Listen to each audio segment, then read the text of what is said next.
Hello student, आज विद्यालय में आपका स्वागत है। आज हम कक्षा 10वीं के इतिहास का अध्याय 2 भारत में राष्ट्रवाद का भाग 2 देखेंगे। तो चलिए बच्चों स्टार्ट करते हैं। आज देखिए बच्चों, सबसे पहले बहुत महत्वपूर्ण है रॉलेट एक्ट। तो सबसे पहले इस रॉलेट एक्ट को हम समझने का प्रयास करेंगे कि रॉलेट एक्ट वास्तव में क्या था। देखिए 17 मार्च 1919 को जो है 1919 को यह एक्ट पारित किया गया था। और इस एक्ट का इतना ज्यादा विरोध क्यों हुआ था? इस एक्ट के तहत जो होता है सर सिडनी रॉलेट की अध्यक्षता में जो है 17 मार्च 1919 को रॉलेट एक्ट पास हो रहा है। और उसके तहत जो होता है ये कहा जा रहा है कि ब्रिटिश सरकार जो होता है वो इस कानून को लाई है कि बिना किसी को संदेह के आधार पर किसी भी व्यक्ति को बिना मुकदमा चलाए जो है गिरफ्तार करने का आदेश दे दिया जाता है। तो आप देख सकते हैं कि यह एक्ट जो होता है वो अपने आप में कितना ज्यादा जो है वो खराब एक्ट था। और ये एक्ट को जो होता है वो काला कानून भी कहा गया है। इस रॉलेट एक्ट के बारे में कहा जाता है कि वह बिना वकील, बिना दलील और बिना अपील वाला कानून था। तो अब देख सकते हैं हम कि इसका सभी भारतीयों ने जो होता है बहुत ज्यादा घोर विरोध किया था। इससे पहले आपने देखा है कि गांधी जी जो है वो सत्याग्रह कर चुके थे और उससे बहुत उत्साहित थे क्योंकि उन्हें सफलता भी प्राप्त हुई थी। और इसके बाद गांधी जी ने 1919 में एक प्रस्तावित रॉलेट एक्ट के खिलाफ एक राष्ट्रव्यापी सत्याग्रह आंदोलन चलाने का फैसला लिया था। क्योंकि यह एक्ट जो होता है, रॉलेट एक्ट जो होता है वो बिल्कुल एक काला कानून या काला विधेयक हम उसे कह सकते हैं। तो इसीलिए जो है गांधी जी को भी इस एक्ट ने अंग्रेजों के जो है वो खिलाफ कर दिया था। और उन्होंने भी रॉलेट एक्ट के विरुद्ध जो है वो एक रॉलेट सत्याग्रह चलाने का फैसला लिया था। भारतीय सदस्यों के भारी विरोध के बावजूद इस कानून को इंपीरियल लेजिस्लेटिव काउंसिल ने बहुत जल्दबाजी में पारित कर दिया था।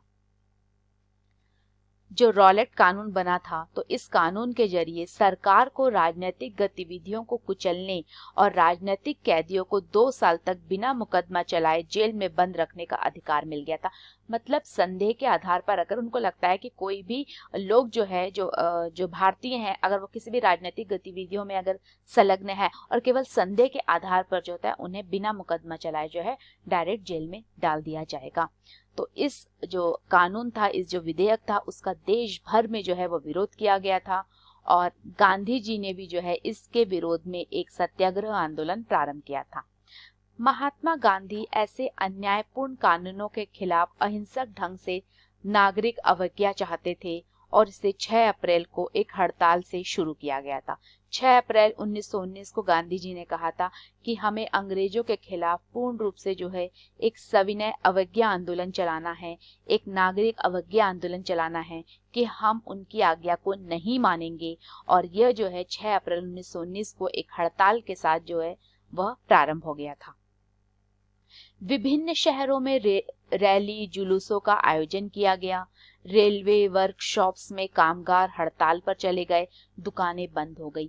जब यह सत्याग्रह प्रारंभ हुआ तो इसका देशव्यापी जो है वह हमें असर थोड़ा देखने को मिला। बहुत सारे शहरों में जो है वो जुलूस का आयोजन किया गया, रैली निकाली गई, रॉलेट एक्ट का विरोध किया गया। रेलवे वर्कशॉप में जो काम करने वाले जो कर्मचारी थे वह हड़ताल पर चले गए, लोगों ने अपनी दुकानें बंद कर दी। तो इस व्यापक जन उभार से चिंतित तथा रेलवे और टेलीग्राम जैसी संचार सुविधाओं के भंग हो जाने की आशंका से भयभीत अंग्रेजों ने राष्ट्रवादियों पर दमन शुरू कर दिया। अंग्रेजों ने वही नीति अपनाई जो वो इतने सालों से करते आ रहे हैं। उन्होंने वापस क्या किया कि भारतीयों पर जो है वह दमन करना प्रारंभ कर दिया। अमृतसर में बहुत सारे स्थानीय नेताओं को हिरासत में ले लिया गया। गांधी जी के दिल्ली में प्रवेश करने पर पाबंदी लगा दी गई। आप ये चित्र देख सकते हैं कि किस प्रकार से जो होता है ये 6 अप्रैल 1919 को जैसे राष्ट्रीय आंदोलन के दौरान सड़कों पर इस तरह से जो होता है जुलूस जो है वो चल रहा था। और ये पूरे राष्ट्रीय हम देखेंगे कि भारत में जो होता है जो स्वतंत्रता संग्राम को अगर हम देखेंगे तो इस तरीके का चित्र जो है या इस तरीके का जुलूस जो होता है वह एक आम बात हो गई थी। तो इस समय क्या हुआ था कि रॉलेट एक्ट का बहुत ज़्यादा विरोध हुआ था। और अमृतसर जो है पंजाब में जो शहर है अमृतसर, वहाँ पे जो है 2 नेता जो मुख्य रूप से थे, डॉक्टर सतपाल और सैफुद्दीन किचलू ने रॉलेट एक्ट का जो है विरोध कर रहे थे। और एक सभा का जो है वो संबोधन वो कर रहे थे। उसी समय जो है उन्हें गिरफ्तार कर लिया गया था और इस तरीके से जो है गांधी जी को भी जो है दिल्ली में प्रवेश करने पर पाबंदी लगा दी गई थी। 10 अप्रैल को पुलिस ने अमृतसर में एक शांतिपूर्ण जुलूस पर गोली चला दी और इसके बाद लोग बैंकों, डाकखानों और रेलवे स्टेशनों पर हमला करने लगे। देखिए अब क्या हुआ, जैसे कि मैंने आपको बताया सैफुद्दीन किचलू और डॉक्टर सतपाल ने जो होता है एक अमृतसर में जो है 10 अप्रैल को उन्होंने एक शांतिपूर्ण जुलूस शांतिपूर्ण जो होता है सभा का संबोधन कर रहे थे। उसी समय क्या हुआ, वहाँ के जुलूस पर जो होता है वो गोलियां चला दी गई थी। उसके बाद बहुत से लोग जो है बैंक, डाकखानों और रेलवे स्टेशनों पर हमला करने लगे और अब जो है अमृतसर में मार्शल लॉ लागू कर दिया गया और जनरल डायर ने अब कमान संभाली। तो मार्शल लॉ मतलब एक तरीके से जैसे कि कभी इमरजेंसी जो लागू होती है उसी प्रकार से जो था अमृतसर जो शहर था वहां पे भी मार्शल लॉ लागू कर दिया गया था। और अब कौन आ रहा है, अब आ रहा है जनरल डायर। ये जो जनरल डायर है ये जनरल आर डायर थे। तो बच्चों कंफ्यूज मत होइएगा, 2 जनरल डायर हैं और डायर के नाम से है, तो इसमें आप कंफ्यूज मत, ये था जनरल आर डायर। 13 अप्रैल को जलियांवाला बाग हत्याकांड हुआ। अब एक बहुत ही महत्वपूर्ण जो घटना जिसने भारत के राजनीतिक में जो होता है राजनीति पर बहुत ज्यादा असर डाला था वो था जलियांवाला बाग। जलियांवाला बाग जो है हम जानते हैं कि अमृतसर में जो होता है वो जलियांवाला बाग स्थित था। और उस दिन क्या हो रहा था,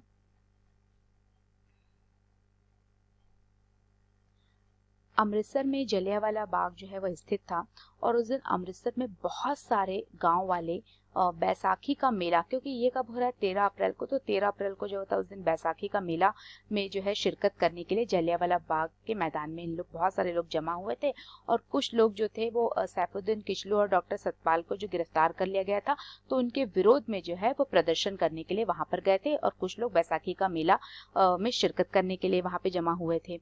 तो बहुत ज्यादा संख्या में जो है लोग यहाँ पर थे और काफी लोग तो सरकार द्वारा लागू किए गए दमनकारी कानून का विरोध प्रकट करने के लिए भी एकत्रित हुए थे।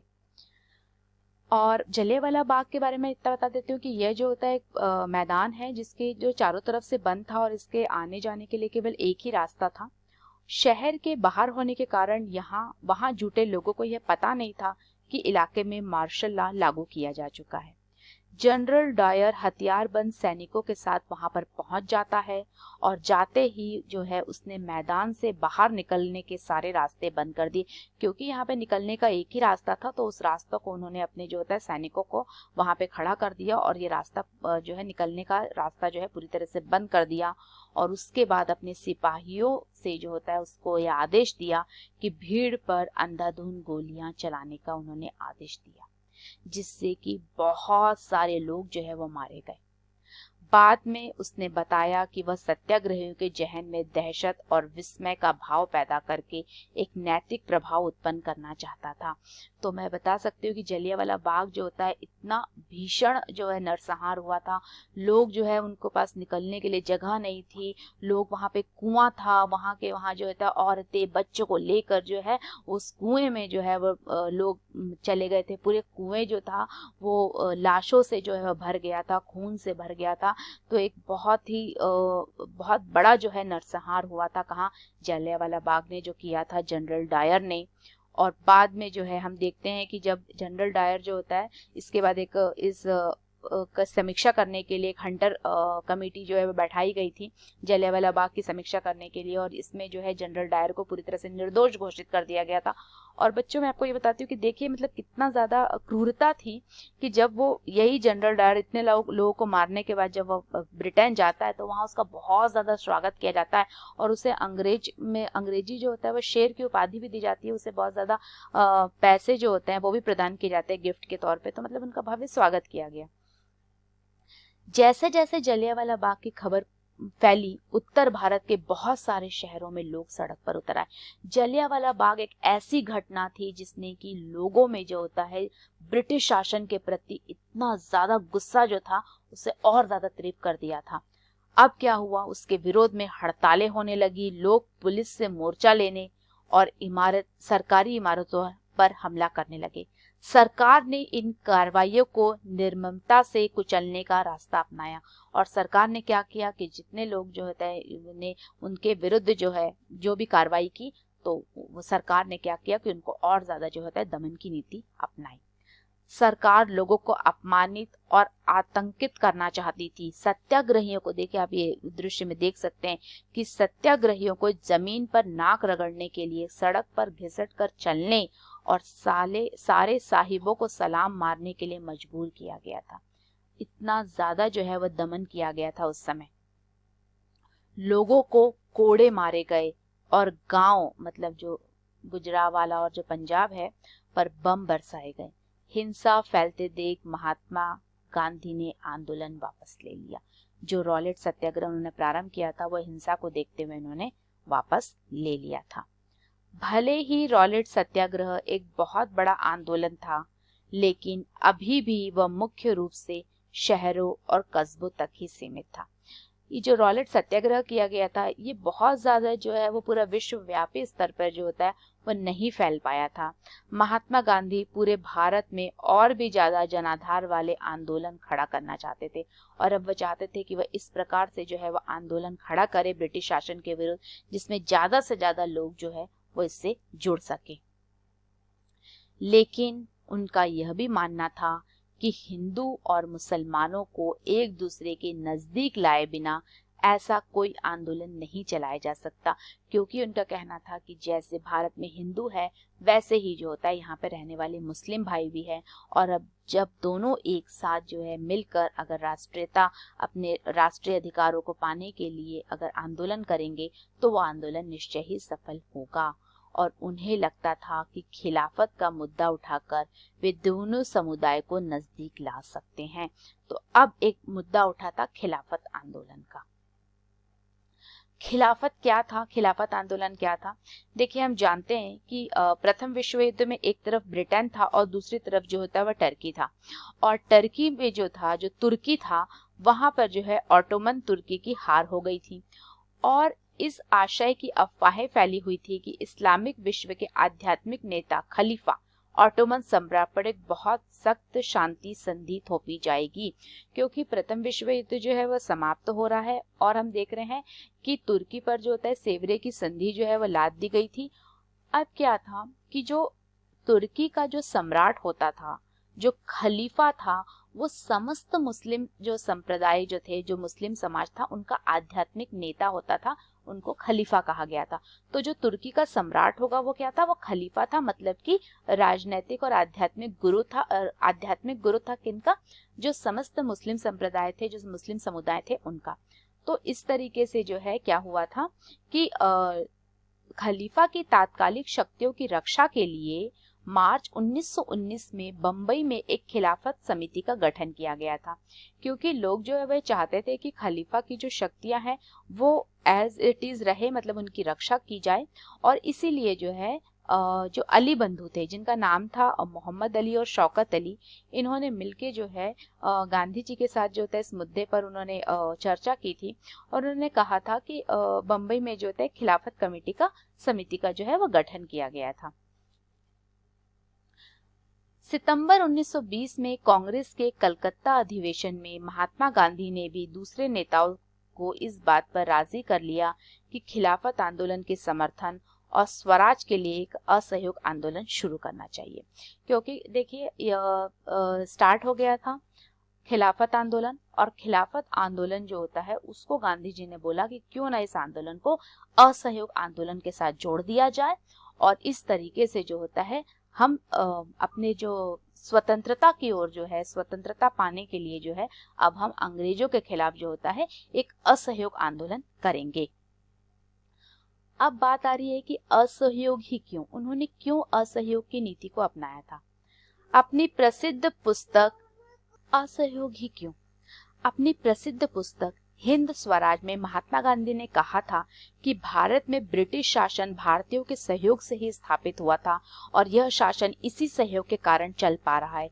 अगर भारत के लोग अपना सहयोग वापस ले ले तो साल भर के भीतर ब्रिटिश शासन ढह जाएगा और स्वराज्य की स्थापना हो जाएगी। गांधी जी का कहना था कि अत्याचार करने वाला अत्याचार सहने वाले के के खिलाफ अत्याचार अगर वो सहेगा नहीं व्यक्ति, तो वो अत्याचार नहीं कर सकता है।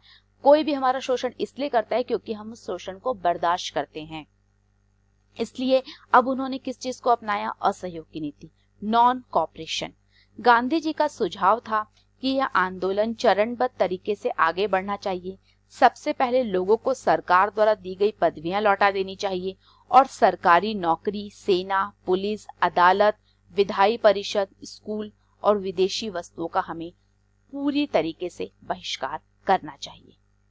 अगर सरकार दमन का रास्ता अपनाती है तो व्यापक सविनय अवज्ञा अभियान भी शुरू किया जाएगा। 1920 की गर्मियों में गांधी जी और शौकत अली आंदोलन के लिए समर्थन जुटाते हुए देश भर में अब यात्राएं कर रहे थे। कांग्रेस में बहुत सारे लोग इन प्रस्तावों पर शंकित थे। वे नवंबर 1920 में विधायी परिषद के लिए होने वाले चुनाव का बहिष्कार करने में हिचकिचा रहे थे। उन्हें भय था कि इस आंदोलन में लोग हिंसा कर सकते हैं। सितंबर से दिसंबर तक कांग्रेस में भारी खींचातान चलती रही और कुछ समय के लिए ऐसा लगा कि आंदोलन के समर्थकों और विरोधियों के बीच सहमति नहीं बन पाएगी। आखिरकार दिसंबर 1920 में कांग्रेस के नागपुर अधिवेशन में एक समझौता हुआ और असहयोग कार्यक्रम पर स्वीकृति की मोहर लगा दी गई और इस प्रकार से 1920 में असहयोग आंदोलन प्रारंभ हो गया। So what did we learn today? आज हमने क्या सीखा, क्या पढ़ा बच्चों? आज हमने सबसे पहले रॉलेट एक्ट को पढ़ा कि वह क्या था। उसके बाद हमने देखा कि ब्रिटिश शासन ने किस प्रकार से जो होता है वह जलियांवाला बाग हत्याकांड जो है वह किया और किस प्रकार से जो है लोगों ने इसका विरोध किया और इसके बाद जो होता है खिलाफत और असहयोग आंदोलन को हमने समझने का प्रयास किया।